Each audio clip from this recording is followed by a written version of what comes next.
Good morning and welcome to A Child's Life. Writing is an essential skill that every child needs to learn.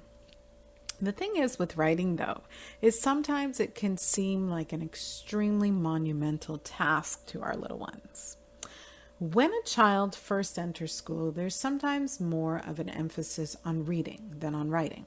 However, it is best that the skills are learned together. At home, it is quite common for parents to read with or encourage their children to read. However, it's important not to forget to put emphasis on writing as well. Reading and writing go hand in hand. So for this week's episode of A Child's Life, we're going to look at how to promote writing at home and how you can help your child develop their writing skills. Before I provide you with activities that you can do at home, let's spend a little bit of time breaking down the developmental stages of writing, of beginning writing. Having this background knowledge will help you help your child. So there's 5 developmental stages of beginning writing that young writers go through.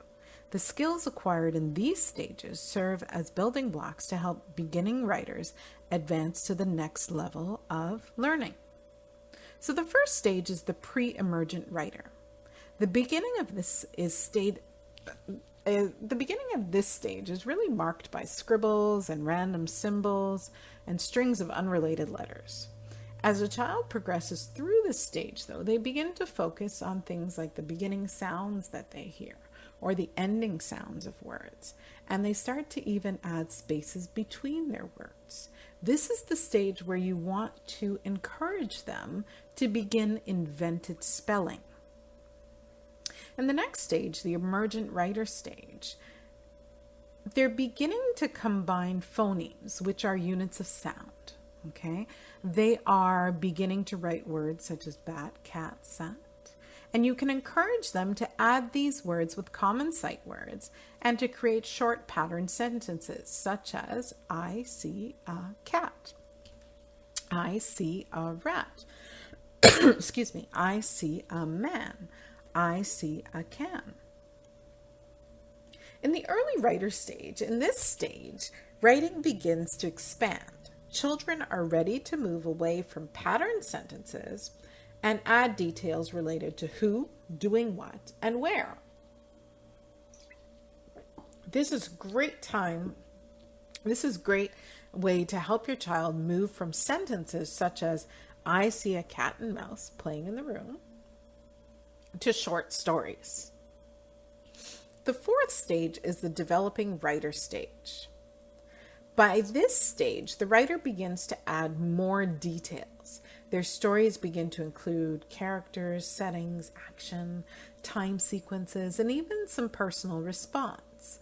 This is where you encourage them to think through the 5 W's, the who, what, where, when, why. In the previous stages, there's not much focus put on spelling. In this stage, more emphasis should be put into correcting basic spelling and punctuation. And the 5th stage for our young writers is the established writer phase. During this stage, your child will begin to compose stories that have a clear beginning, middle, and end.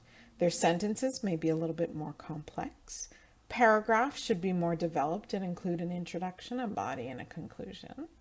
And you should encourage your child to edit their own writing in this stage. Encourage them to look over their stories and make sure that they have complete sentences, that they're using their capital letters, their ending punctuation, such as question marks, exclamation marks, and full stops. So now that you have a quick but yet basic idea of these 5 developmental stages of early writing, you're probably wondering, okay, so now what can I do at home? So a few ideas to get you going. Number 1, encourage writing every day. Give them a book that they can use as a journal just for them and encourage them, especially for the young ones, to do scribbles, shapes, symbols, anything. As they get older, you can encourage them to do patterned writing. You can even write some sentences that they complete. Another idea is to leave little notes around the house, maybe add questions to these notes that they can answer. This will help them develop their ideas and their sentences.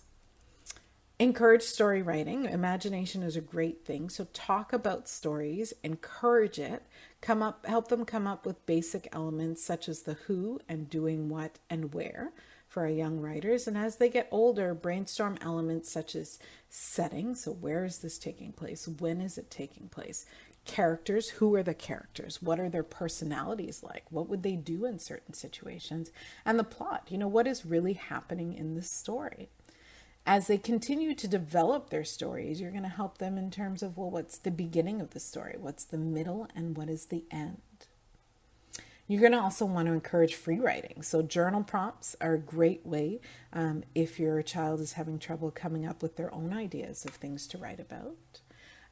Encourage writing to others, whether it's sending an email, a text message from mommy's phone, or a handwritten note to somebody.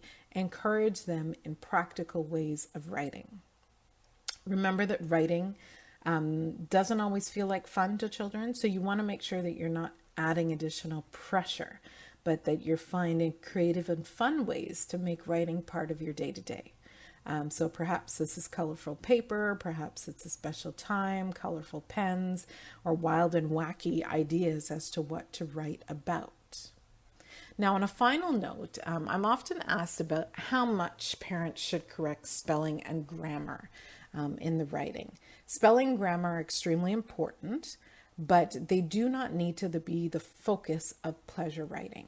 When you're trying to build a writer, you want to encourage them to write. When children are worried about their spelling, they avoid using new vocabulary words in fear of not spelling them correctly.